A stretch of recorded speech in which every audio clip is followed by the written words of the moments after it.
Mga ka-partner. So, Coach Marvin here. Today, ituturo ko po sa inyo paano mag-register ng bagong account at mag-activate sa ating pong bagong system. Alright, so punta lamang po kayo doon sa ating URL app.elevatewell.ph/register at ito po ang lalabas doon sa page. So, darating po kayo sa page na yan at ang gagawin nyo lamang po ay isulat nyo po ang pangalan ng taong i-re-register nyo dyan. Okay, so tapos yung email. Yung email po, mahalaga na active at legit yung email na yan sapagkat, ah, ano po, no, papadala po dyan ng system po natin yung inyong temporary password para maka-login po kayo. At the same time, ma-validate po yung inyong pong email. So, upon putting the email, so, lalagay po natin yung ID ng aking sponsor. So, babalidate ko po yan. Then, lumabas po yung pangalan ng aking sponsor. I would tick the agree box. Ayan, for me subscribing to the terms and condition and privacy policy of Elevate Well. So, and then, gagawin ko po, I would click this to create the account. Ayan. So, ayan po. Create na po yung account and I would go to my login page. Okay? Now, sa login page po, tatype ko po dyan yung aking email. So, check ko lang aking email.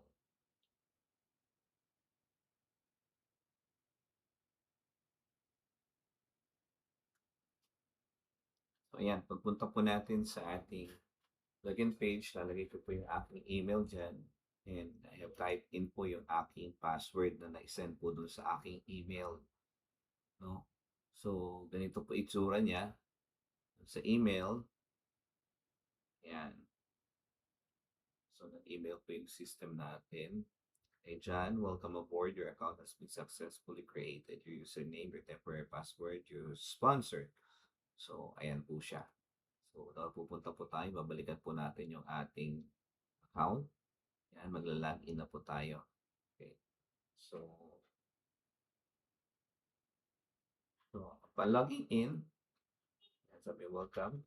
So, ipoprompt niyo po kung mag-create ng brand new na password. Kasi yung binigay po sa akin is just a temporary password.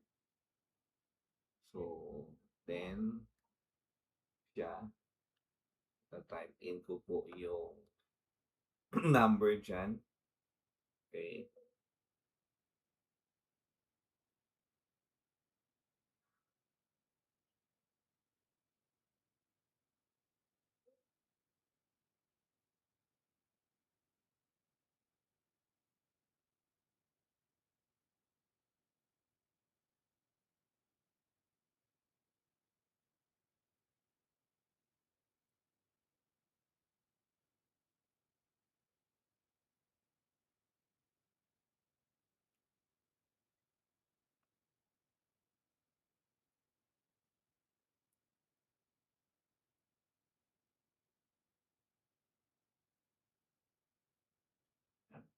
So, upon submitting, uh, ang first step ko po is basically to buy my package for me to be activated.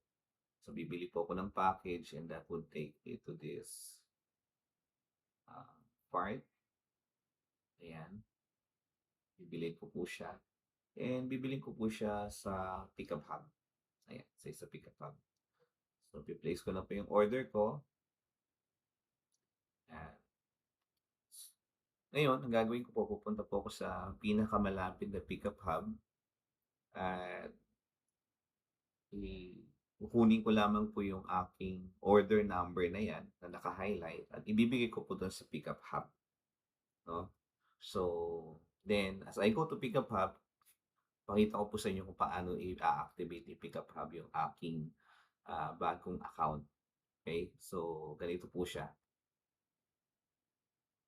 Ayan, so pagpunta ko po kay Pickup Hub, ire-ready ko po yung aking pambayad. So yung 1998 ta's yung, ah, service fee, 'no?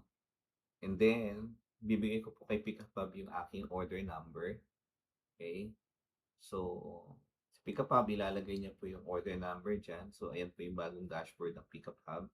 So ayan, lalabas. So ako, yung pangalan ko, pending pa, unpaid. So upon paying, so fu-fulfill na po yan ni Pickup Hub at bibigay niya na po sa akin yung product, ayan. So pagbayad niya po, so it was already been marked out na yung aking pong package has already been paid.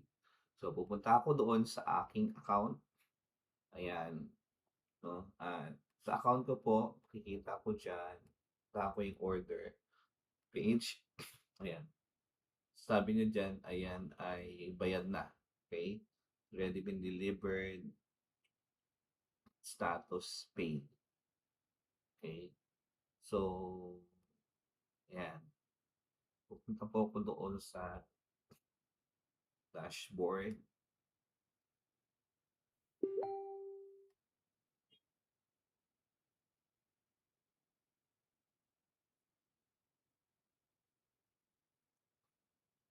Refresh lang po natin para mag-ano, kasi minsan naka-cache po yung ano, yung transaction kasi sa laptop ko marami pong mga hintayin po natin mag-propagate 'yan.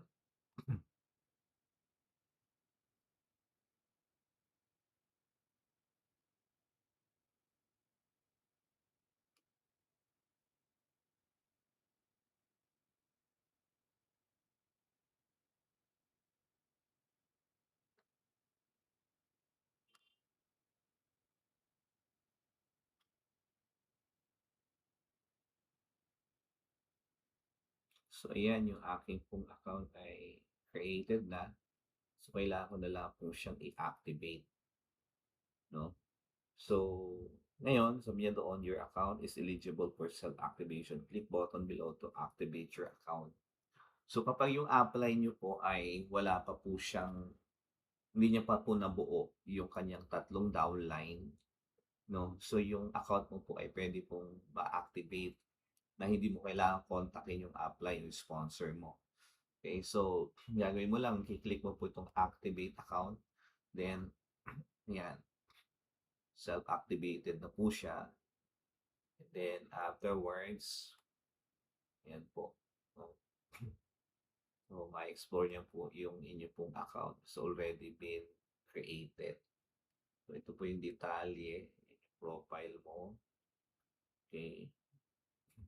Yung rank, and yung sponsor. Ayan siya. So, ito itsura nung summary, withdrawals, savings. Ito yung network mo, yung mga referrals, yung genealogy. Po yan. So, mas malaki na po yung genealogy note natin po kasi na yung marami dyan. Then, sa store, dito yung mga packages. So, pag mag-upgrade ka po, dito po, bibili ka ng bronze. So, ayan, pag bibili kayo ng product, dito rin. Okay, ito yung current. Ito po yung mga transactions order niyo po. So, sa account niyo po, makikita niyo dito yung RAM. Ayan, paid. Ayan, yung rewards, yung maintenance, kung ayan. So, basically ganyan po mag-activate ng bago pong account dun sa ating pong bagong, portal. And ayan, excited po tayo sa mangyayari, alright? So, yun lamang po para sa ating activation, and good morning.